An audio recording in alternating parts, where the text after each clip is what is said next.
വെക്കട്ടെ.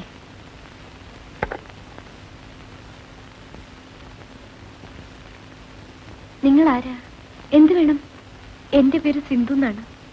ഞാൻ രവികുമാറിന്റെ കൂടെ ഇൻസ്റ്റിറ്റ്യൂട്ടിൽ പഠിച്ചിരുന്ന. രവിമോൻ ഇവിടെ ഇല്ലല്ലോ. ഞാൻ വന്നത് രവികുമാറിന്റെ അച്ഛനെ കാണാനാ. ആരാ?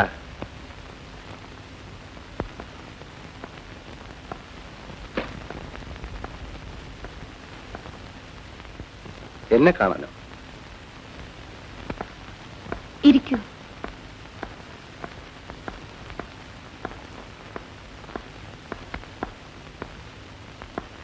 നമസ്കാരം.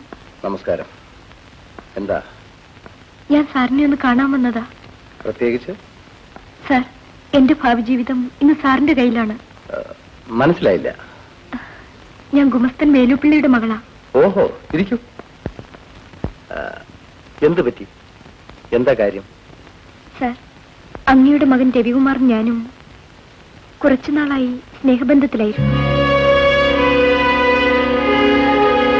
എന്നെ വിവാഹം കഴിക്കാമെന്ന് ഉറപ്പു തന്നതുകൊണ്ട് ഞാൻ സർവവും അങ്ങയുടെ മകന് കാഴ്ചവെച്ചു. ഇന്ന് ഞാൻ ഗർഭിണിയാണ്. ഇപ്പോൾ രവിയേട്ടൻ പറയുന്നു എന്നെ വിവാഹം കഴിക്കാൻ സാധ്യമല്ലെന്ന്. സാർ, എന്നെ പോലെയുള്ള പാവപ്പെട്ട പെൺകുട്ടിയുടെ ജീവിതത്തിന്റെ നില നന്നായിട്ട് അറിയാവുന്ന വലിയ മനുഷ്യനായ അങ്ങ് ഇതിനെന്തെങ്കിലും ഒരു പരിഹാരം ചെയ്തു തരണം. എന്താ പേര്? സിന്ധു. സിന്ധു,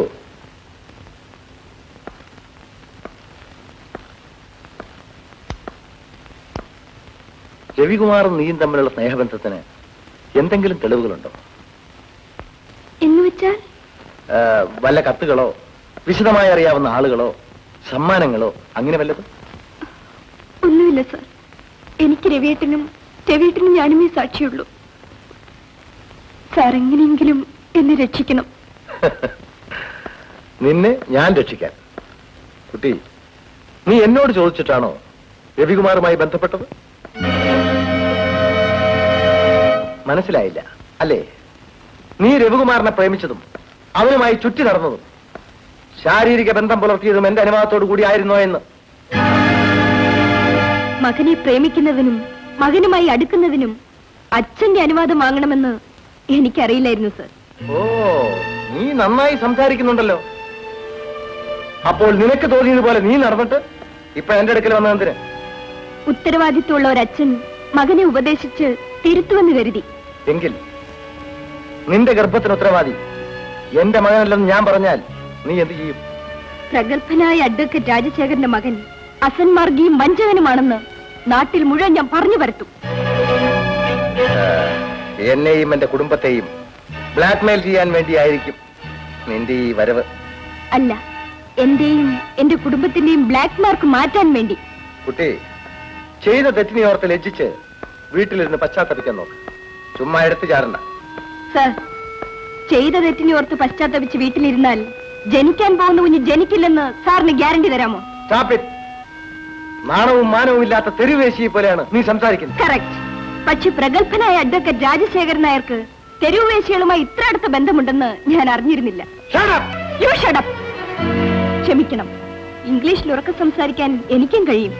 അങ്ങേപ്പോലെ പ്രശസ്തനും തറവാട്ടുകാരനുമായ ഒരു വക്കീലിന്റെ മകന്റെ കുഞ്ഞ് ഒരു തെരുവേശിക്ക് ജനിക്കരുതെന്ന് കരുതിയാണ് ഞാൻ അങ്ങയുടെ മരുമകളാകാമെന്ന് തീരുമാനിച്ചത്. എന്ത് മരുമകളോ? എന്താ, അതിനുള്ള യോഗ്യത എനിക്കില്ലേ? പിന്നെ നിന്റെ യോഗ്യതയല്ലേ നിന്റെ അടിവയറ്റിൽ വളരുന്നത്.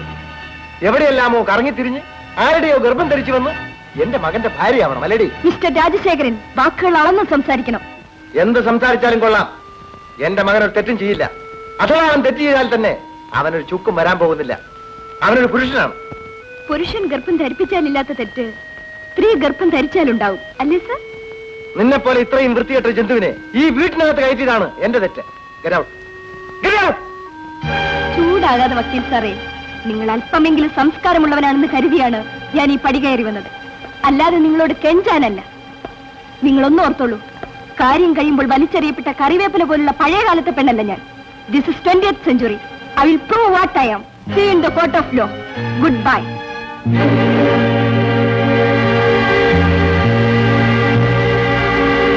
ഏതായാലും ആ കേസ് അപ്പീലിന് പോകാതെ തീരില്ല.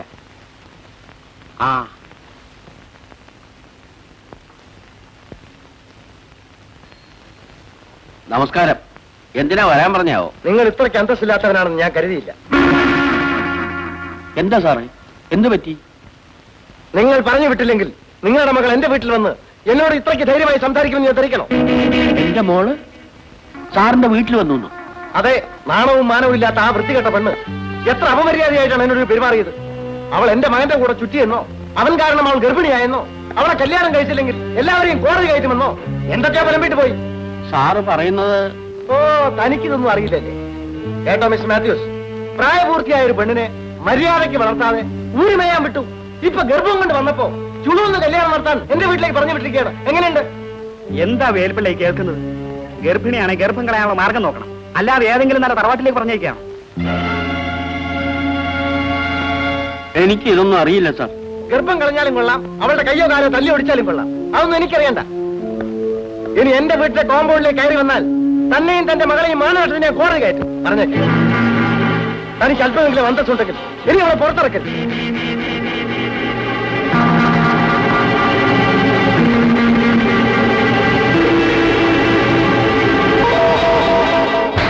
നിന്നെ തെങ്ങിന് ഭ്രാന്താണ് കാണിക്കുന്നത്.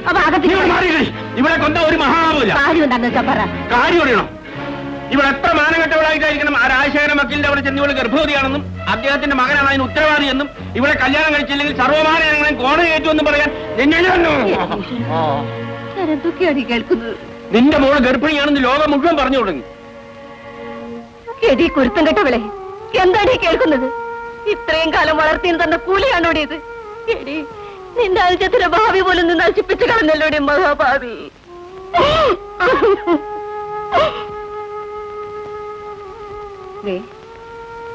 ഏതെങ്കിലും ഒരു ഡോക്ടറെ കാണിക്കുക. എന്നിട്ട് എന്താ ചെയ്യണമെന്ന് വെച്ചാൽ ചെയ്യാം. എന്റെ വയറ്റിൽ വളരുന്ന കുഞ്ഞിനെ നശിപ്പിക്കാൻ ഞാൻ സമ്മതിക്കില്ല. എങ്കിലും ഞങ്ങളെ കൂടെ അങ്ങ് കൊന്നു തിന്നടി. ആ കുഞ്ഞിനെ ഞാൻ വളർത്തും. അതിന്റെ അച്ഛനാണ് രവികുമാർന്ന് ഞാൻ തെളിയിക്കും.